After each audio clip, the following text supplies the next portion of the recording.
video on. Hi everybody, I'm here with a video on the current Russian ongoing sheet, that is the current contracts that we are working for our Russian customer. It could be, there are many companies that are involved. At present, we have orders for JSC Apartheid. We have recently completed orders for Eurochem and UMMC. So I'll take an example of one particular order which we have very recently shipped across. So let me just begin. Let me share my screen first with you to get an idea about how to read this particular sheet. Okay. See, this is the sheet that I have. I have shared this sheet with most of the people who are involved with the Russian contracts. If you check up, I have shared it largely with engineering team, definitely with Aditya Bhai. It is shared with our accounts team. These are the teams who normally work on the Russian sheet, and that is how it is being shared with them.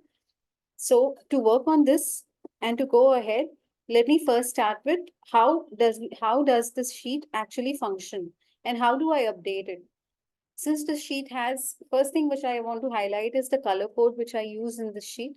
If you check up, here is it's a pink color which gives you, or rather I would say a peach color, which shows that this payment is due. When I say this payment is due, what I mean by is when we have contracts for Russia, there are many payment terms that are considered, and on the basis of when these payment terms are fulfilled, what I mean by fulfilled here is on the basis of the dispatch and on the type of payment terms, whether this particular payment term is existing, that is this is now applicable, we would consider. So that is how I mark that in a peach color. Whenever a payment is received, I color it in blue. And in case of any contract that is cancelled, it is highlighted in a red color, which is rare. But in case there is one, we would highlight it in a red color. So let's begin with what is the major headline. See, we have columns that are, first thing is the company name, the contract number, that is, contract number means the purchase order number. When we talk about Russia, Russian customers do not highlight it as purchase order number. They always refer it as contract number. So I've even considered the same over here too. Then we have the delivery date as per the contract. Delivery date would consist of even the items that are needed on the basis of whether what all things are involved in that particular purchase order. So those with a bifurcation of the due date, when is that particular material required? Then there is a project. What I mean by project is what project is referred by Russia. That is, which project does this belong to? The item details. Item details in short means either it's a tower, it's supposed to be anything like piping, candles. So that is what we will refer over here. Then the quantity, the unit rate, the total price. What here I also include is the invoice status. Invoice status means which particular invoice have we dispatched that material, or which particular invoice number have we released a advance payment PI. Then comes there is a column highlighted with payment received date. Payment received date is very important because we come to know what over here. I know normally if the full amount is received, I normally mention it as this payment is received on this date. In case there is a partial amount that is released, we need to very well highlight that this is the amount that is released and it is what payment. Is it a partial payment? Is it a balance payment? Is it an advance payment? So give the complete information over here in this particular column. After payment received, we have anything like an update. Update, what I mean by an update is in case there is any update about a future payment. Like normally this sheet I share with Nikolai sir. The reason is because in case he's giving me an update that this particular payment is expected to be released next week or this week. and I can expect the payment coming to me by approximately this date. So this is an update which normally would be there, or any relative information related to the sheet, related to the payment, related to the invoice, anything for that matter can be updated over here for anybody to refer related to that particular payment or that particular invoice or that particular contract. Okay. So I'm taking here an example. I'm giving you I'm taking an example of a recent dispatch right now. So let's go to I would refer the the recent dispatch that we did for the SK 601 piping. Okay, so let's go to that. Our contract, the company name is JAC Apathy. Our contract number over here is AC 232402G and also FPC 232403C 1, 2, and 3. There were pipings and there were candle filters. So all our contract numbers are listed here. Then contract number. As I mentioned earlier, this is the purchase order number of the Russian Apatit contract. So this is the purchase order number. I also mentioned when we have received. What I mean by received on this date means the signed copy that we have received from Apatit. That is the date that is mentioned. That is 11/1/2024. And whenever you get a contract, you need to be very specific about, need to check whether it has any additional annexure or any specification. What I mean by that is against your purchase order, there will be an additional sheet which will give you information, either it's a technical information or largely an information that particularly I need to update that sheet will be information about what will be the delivery date, that is what is the time they have given us to manufacture that particular product, when they want that material to be delivered to Russia, and the details, that is what is the unit price. If there is any bifurcation, like when I'm saying piping, if you check up over here, when my pointer says that these are the details. See, there are mist eliminators of different types, that is the candle filters, and these are the pipings, the acid lines that they are referring to over here. Okay, so that is mentioned. Then we have information about delivery date as per contract. You can enter the delivery date over here in this column. But I have on the basis of the specification, we would mention what is the expected delivery date that the customer wants, which is as good as the customer expectation date for us, which is mentioned in the FMS. Then we have project. Now, if you refer over here, this project was largely highlighted as the SK 601 piping, but there is pipings and mist eliminators also required for their other projects. Okay, so even that is inclusive, as and how it is mentioned in this specification. Number 3, dated 25th October 23. I will mention the project codes here. Similarly, now what are the different products that are involved? That is for our reference. We have, as I mentioned, candle filters. So now candle filters for SK 601 is the FAT candle, which they need. And these are the pipings.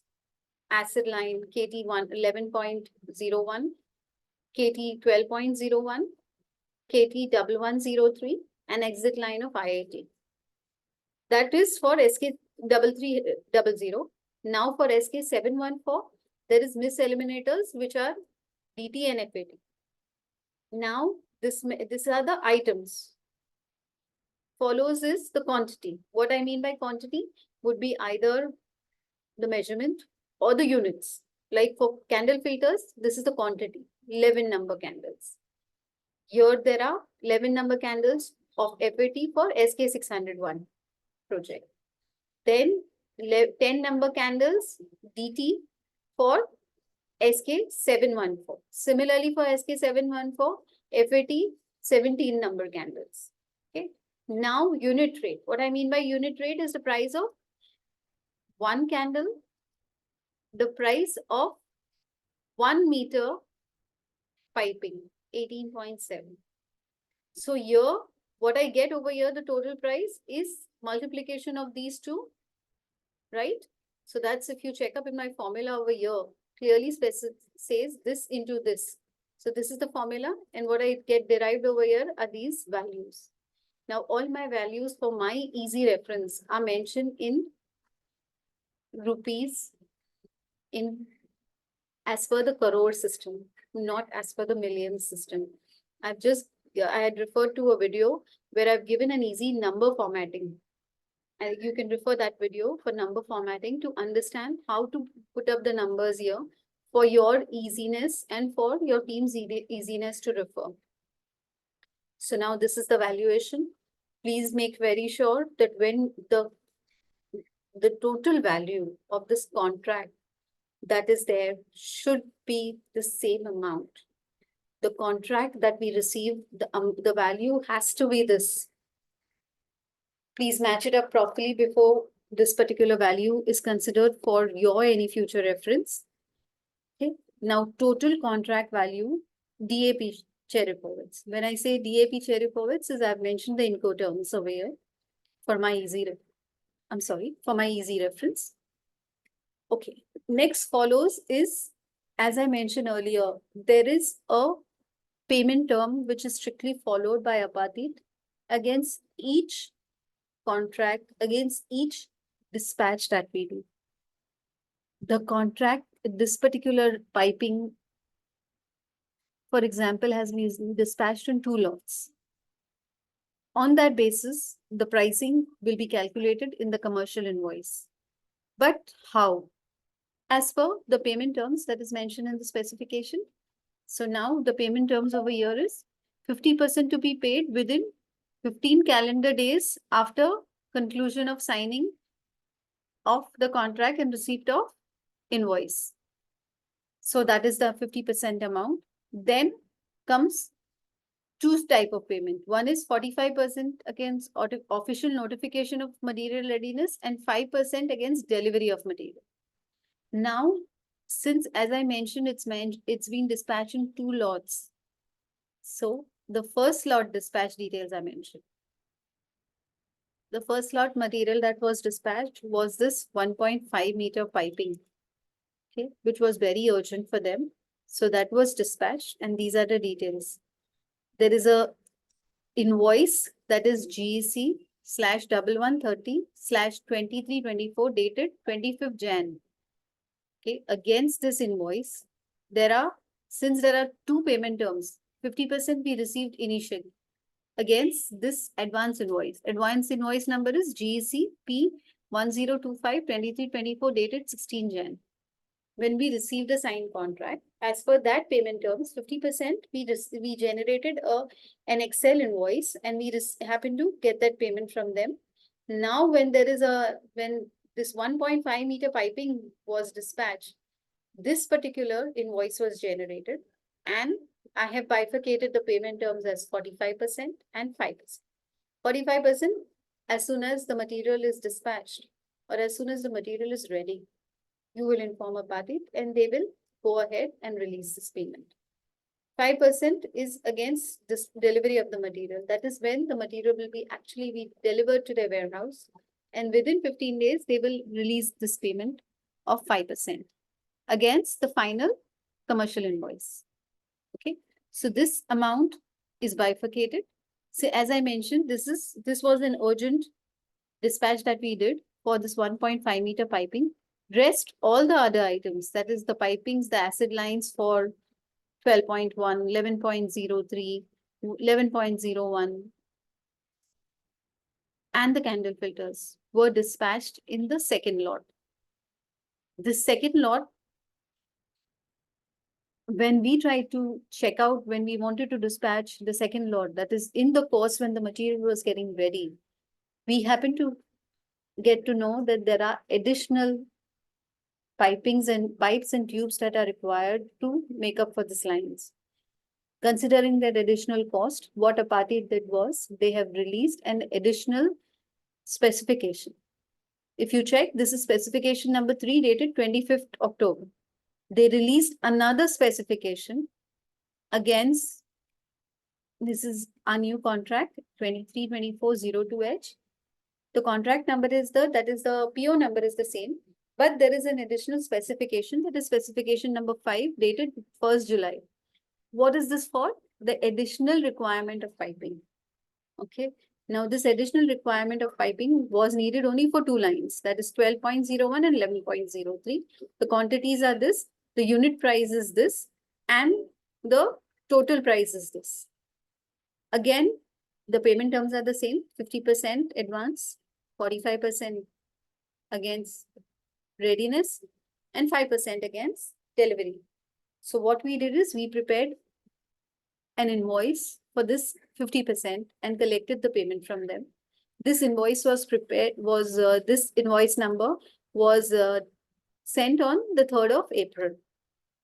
Now, when I received this payment, I mark it in blue, as I said. If you recall, I had informed you initially that there is payment received date. At this stage, I always write what is the amount received and on which date we have received this payment. This makes it easier for us to keep the track of the payments, as well as for our accounts team to keep a track of the payments in SAP at their end. So this was this lot, that was the first dispatch. Okay, this is the first lot dispatch. As I mentioned, this was dispatch 1.5 meter, this thing. Now, after this 1.5 meter, this is the next pipings and candles were dispatched together under a final lot. So I mentioned here as final lot.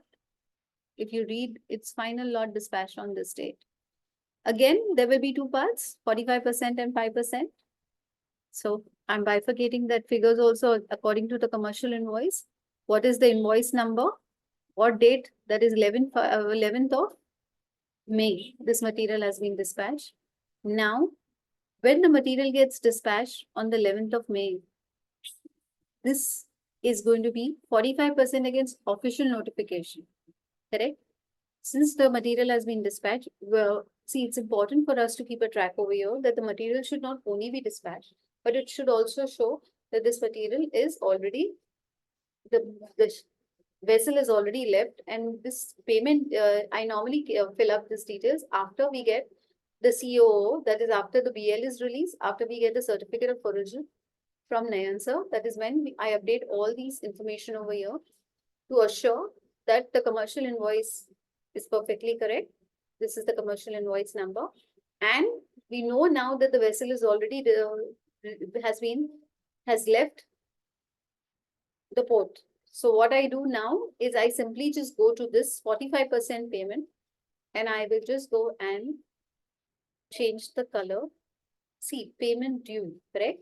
So now I will just simply just go over here and format it and I'll change the color.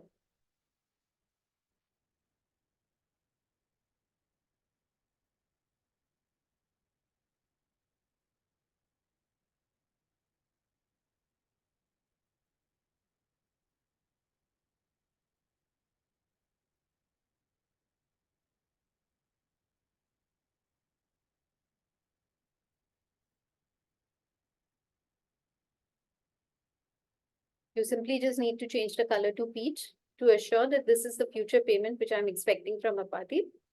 Now, this is an example which I showed you for one contract. Similarly, there are many POs that I'm referring to. If you open this sheet, you'll find n number of POs over here. This sheet also has, this is one, that is the first sheet. We have another second sheet where as and how these POs, the payments are received and the material is dispatched and the full payments are received, we move them from this main sheet to this completed orders list, this sheet. We have a sheet called as calculation of total pending payments already due. Okay, so this is a sheet which we normally refer to know what is the current amount that is receivable from a party. How much is the payment that is due? In short, if these are the payments which are due as per their payment terms, considering whether the material is still in transit, the material is already being delivered, considering the payment terms as per the contracts. I have put them in a row over here. We get to know the total amount due in the sheet. That is, if you check up at present, if I'm just checking up the sheet, it almost comes to an approximate amount of 87 millions that are due from Apati to be received.